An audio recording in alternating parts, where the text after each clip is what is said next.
Hi, I'm Chef Doug Allen with Premier Hospitality. Today we're going to be preparing the holiday standing rib roast using a natural gas range. First thing is you need to buy a very good quality piece of meat. This is basically a bone-in ribeye that has been Frenched. We're going to start with seasoning it with a little kosher salt. Don't be afraid of it. You're going to want to get a nice crust on the outside of it. Some cracked black pepper.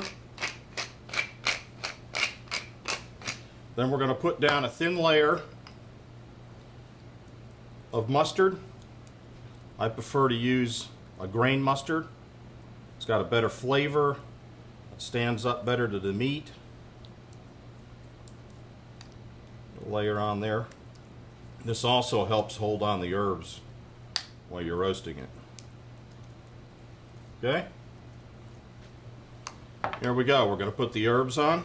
Start with some rough chopped parsley.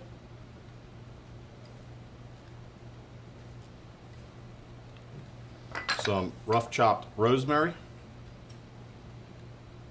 Rosemary and beef go great together. And then of course we're going to finish up with some thyme. And at this point you're ready to go into the oven. You'd want to preheat your oven to about 425 degrees before you put your roast in. This will give a nice caramelization to the outside, and then we will turn it down after it browns up good in order to finish it. Okay, now that our roast is seasoned and ready to go into the oven, our next step is caramelizing our vegetables, otherwise called a mirepoix. A mirepoix is 50% onions, 25% celery, and 25% carrots. What you want to do is do that over a very high heat. Natural gas is great to do that. We're going to get this pan fired up and nice and hot here. Add a little oil.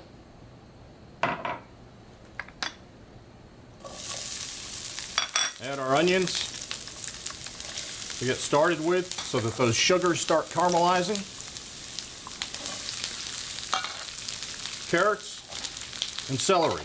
This mirepoix is going to act in two different ways. It's going to add a lot of flavor to the natural juices as the roast cooks to finish off your gravy or your au jus when you finish your roast. Also, it's going to be underneath your roast to keep it from off the bottom of the pan so that the bottom of the roast is not burned.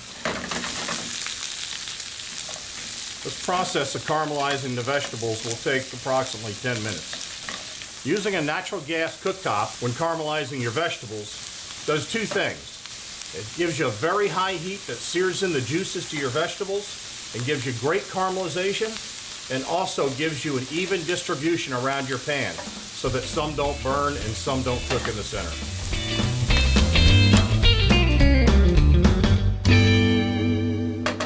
After about 10 minutes of cooking, you will have a nice caramelization on your vegetables. At this point, you will put them onto a pan, spreading them out even underneath the roast. Again, this will keep the roast off the pan and from burning. On goes your standing rib roast, and you're ready to go into the oven, which has been preheated to 425. That part of the process is going to take about 20 minutes, which will give a nice caramelization to the roast.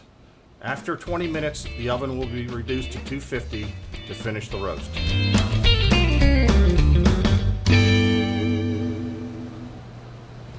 Okay, we're getting one step closer to a great meal. Our standing rib roast is ready to come out of the oven. We're going to remove it from the pan to the cutting board. Look at that, beautiful. And we're going to let it rest as we finish our sauce. The reason we're going to let it rest, and a lot of people miss this step, if you cut that roast immediately out of the oven, all those nice juices that you just caramelized that outside of that meat and seared those juices in will be all over your cutting board and all over your table. So we want those to remain in the meat so it makes it from the cutting board to your plate. So we're going to let that rest. 15 minutes is normally a standard time. So while that meat is resting, we're going to make our au jus or our pan gravy. Into a small stock pot, we're going to put all those nice caramelized vegetables we did on the cooktop earlier. along with some of the juices that have escaped from the meat, into a little stock pot here. That probably is not going to be enough to serve everybody. So on the side here, I've made a little beef broth made with a typical bouillon cube that you can buy in any grocery store. We're going to add that and bring that up to a boil, get it good and hot. Then you can either strain that off or you can leave the vegetables in it. A lot of people like the vegetables just to pick on when they're eating their meat. And after it comes to a boil, we're going to turn it down to a simmer, let those vegetables seep in there a little bit and release the flavors into the au jus, and we'll be ready to eat here soon. Now that your holiday roast is done, serve it with some grilled vegetables, green beans, breads, muffins, and your wonderful au jus that you made. Enjoy your holiday meal.